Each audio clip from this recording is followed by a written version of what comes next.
Purihin ng Diyos, purihin ng ating Panginoon. Alam mo ba na hindi lahat ng mabuti ay umaayon sa kalooban ng Diyos?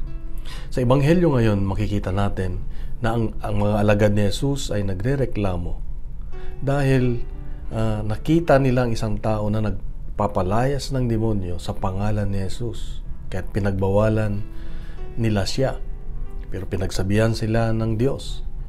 Sabi niya, ang hindi laban sa atin ay panig sa atin.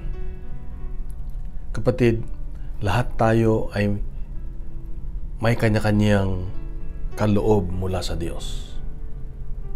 Ang kaloob na yan ay magagamit natin, magagamit din ng Diyos para magawa natin yung kanyang pinapagawa sa atin, ang kanyang kalooban.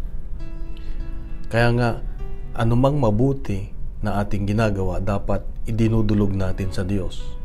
Dapat ginagawa natin sa pangalan ng Diyos, sa pangalan ni Jesus. Kaya nga, hindi ka basta gagawa ng alam mong mabuti, tatanungin mo ang Diyos kung ang gagawin mo ay umaayon sa kanyang kalooban at siguradong gagabayan ka.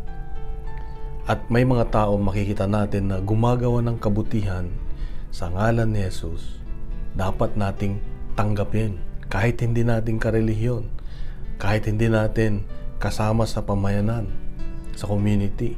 Basta't gumagawa ng mabuti sa pangalan ni Jesus, dapat nating tanggapin dahil bawat isa sa atin ay may kanya-kanyang kaloob ang Diyos. Ang kaloob na ito, ang regalo ng Diyos na ito ay magagamit natin para matupad ang kalooban ng Diyos, para matupad ang pinapagawa niya sa atin.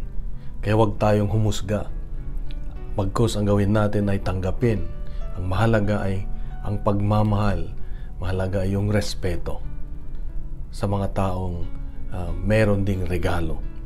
Kapatid, huwag tayo ang pagsimulan ng paghati-hati sa ating pamayanan, sa ating simbahan, dahil ito ay hindi umaayon sa kalooban ng Diyos. Ang paggawa ng mabuti ay isang napakahalagang bagay na maipapakita natin ang ating pagmamahal sa ating Panginoon.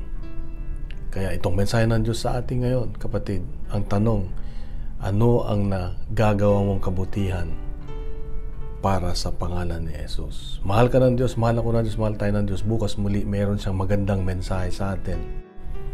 At ipagkalat natin ang mabuting balita. Ang Diyos mismo ang mabuting balita at hindi ang fake news. Isang mapagpalang araw at God bless.